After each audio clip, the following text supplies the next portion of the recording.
Hello, my name's Hemingway Jones and welcome to the channel. Now today I'd like to speak about something that I call my ink library.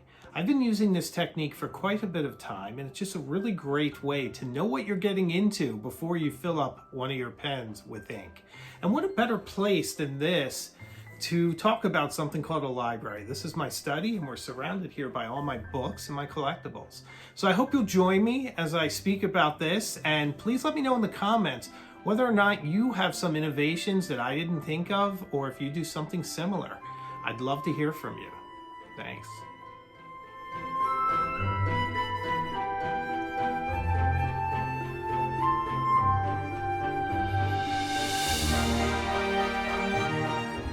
Okay, so I keep all my journals here next to my desk. You can see I have 20 years of various journals. We spoke about this before, but it's nice to have them within easy reach. Now, directly below my journals, you'll see I have my pens in 3 leather cases on the left and my ink journal right next to it. So this is where I keep my ink journal, right here below my regular journals. I'm using a Moleskine watercolor sketchbook, and my thoughts here were that the paper would be substantial enough to hold ink and to show a good representation of it. Okay, so here is the watercolor sketchbook in a bit more detail. So you have the nice elastic band like you do with any Moleskine. It also has that nice hard cover to protect it, although this rarely leaves my study, if ever, because this is where I do all my ink refills and all my reference work, and where I shoot my TikToks and YouTubes much of the time. So just a very nice, solid book with decent heavy paper to hold the ink, which is important in this case since it's all about the ink and what it looks like on the page. Now, it even has that back pocket with the envelope. Looks like it still has the original instructions in here, but that's handy. I don't use it for anything, but I suppose I could put ink sample swatches in there or some such if I wanted to. Okay, I'd like to pan out and just sort of show you the layout of this book. So it's designed to be open where you can see both sides. But for the purposes of this video, I think we'll just zoom in on one page at a time as we talk about it. So I call it my ink sample reference guide, but in my vernacular, if you can have a vernacular of one, I've just been calling it my ink library. And I started it in May of 2021, and it's been very, very handy.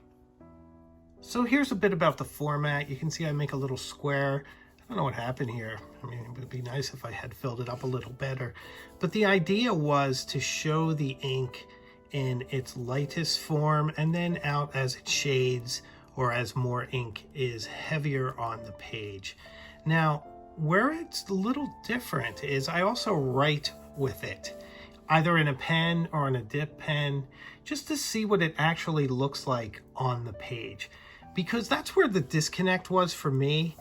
A lot of these, you don't realize what they're going to look like on the page until it's in the pen, and then you have to take it out and clean it, and it's a bit of work that you weren't intending. Like this Golden Leaves is really lovely, but you can see it's pretty light on the page. If you're not looking for an ink like that, then maybe this isn't the one for you at that time.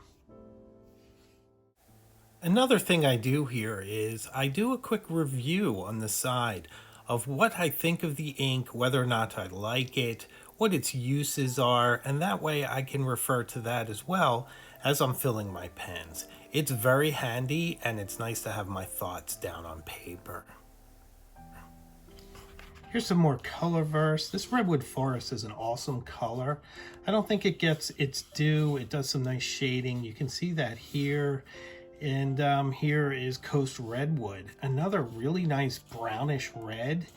It's one of my favorite colors as well. If I'm not into the visceral blood red of something like Diamine Oxblood, I often go here to Coast Redwood.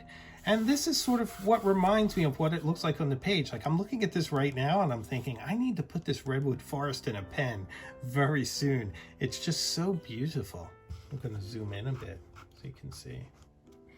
Isn't that really nice on the page? It's dark enough to be seen, has nice contrast. You can see a bit of shading. Just a really nice ink. Now here on the other side, we have two of my favorite inks, Apache Sunset and Oxblood, Diamine Oxblood. I use Diamine Oxblood almost as often as I use any blue color. And those of you that follow me over at TikTok know that blue is my favorite color. But this Diamine Oxblood is just gorgeous, and it gives me this sort of mystical feeling when I'm journaling, as if I am writing in some kind of a blood concoction. And I know that's a bit gory, but it just makes you feel sort of gothic, and as if your writings are something that's a bit spooky and will last and will sort of intrigue someone years from now as they wonder what sort of color that was. Now, Apache Sunset to me is also just so beautiful, and here you can see its magical properties because you have it going from red to orange to yellow, and it actually shows up a bit less here in the square. It's more in the writing, and that's why I do both.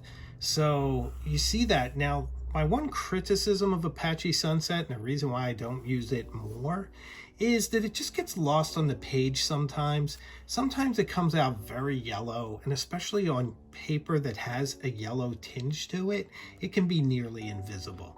But look at that, it's gorgeous, great for holiday cards, and just an incredible color.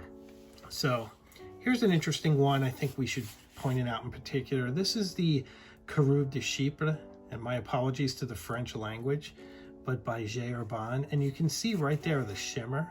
So it's brown with shimmer, which makes it very subtle. The shimmer I find is sort of inconsistent as you write. Now that's sort of interesting too, because it's like a little magic here and there, depending. I quite like it as a color, and I write with it frequently, but I only put shimmer inks into TWSBI pens because TWSBI pens are very easy to clean. Like I would never put an ink like this into a Montblanc Meisterstück 149. I'd be terrified. In a TWSBI, I can field strip it and clean it down to factory spec. So I don't worry about that so much. So here's Pelican Brown, a color that a lot of people might think is boring, but looks quite nice on the page. Almost like it's something archival. And Montblanc Gray, so different greens and browns and things. Blues, here's Montblanc Egyptian Blue. This is a pretty great color. It does sometimes get a little light. I find it's best in stub pens or broads. Now here, this probably shows the whole reason why I do this. With the exception of Cat, who's another shimmer ink, and I would only put in a TWSBI.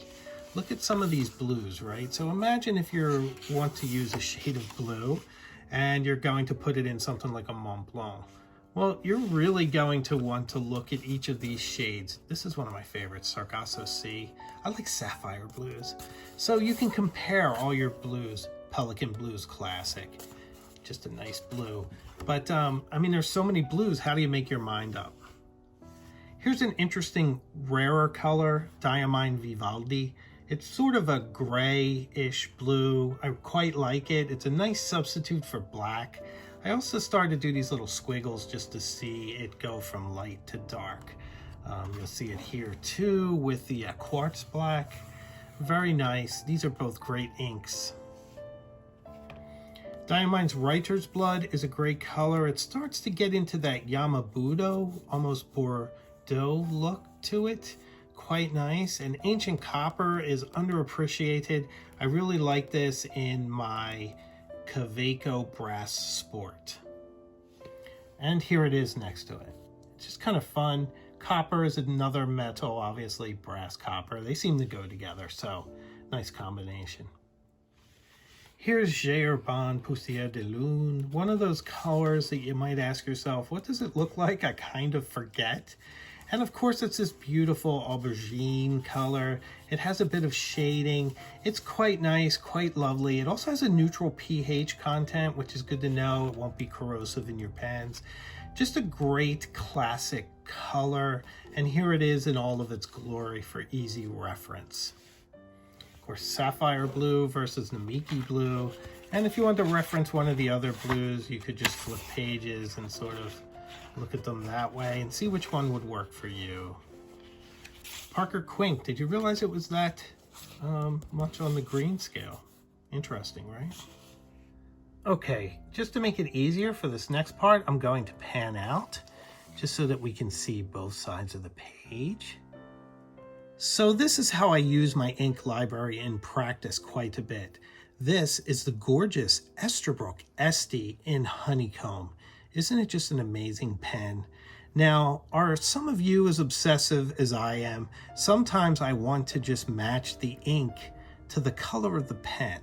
So how do you do that best? Well, a bit of comparison, right? Certainly nothing on this page. Not much here either. So this one looks nice. Diamine Ancient Copper matches up quite nicely. Lots of blues. Sometimes I put blues in here for contrast. In fact, I have blue in here right now. This one, Sargasso Sea. Okay, so Copper Burst, not bad. Pelican Brown is very nice. Gerbon with the shimmer, I wouldn't put it in a pen this nice. I'd be too afraid it would clog it. Now Apache Sunset, this is a lovely combination. The writing may be a little light on the page, but that looks really nice. Same with the Oxblood, which is one of my favorites, of course. Coast Redwood would work. This would be interesting for contrast. Redwood Forest. But the best, in my opinion, is this ginkgo tree. It looks incredible on the page. Let me zoom in here for you so you can see what I'm talking about. So, I mean, these complement just perfectly. Actually, the Golden Leaves doesn't look bad either, but this is a perfect match. You see that? It's very nice for those of us with some obsessive tendencies. Do you keep an ink library? How do you know what the ink is going to look like before you put it in your pen? Let me know in the comments. I'd be curious to hear. I hope you've enjoyed this video. Please like, share, and subscribe. Also, leave me a comment. Let me know what you'd like to see in future videos. And until then, take care.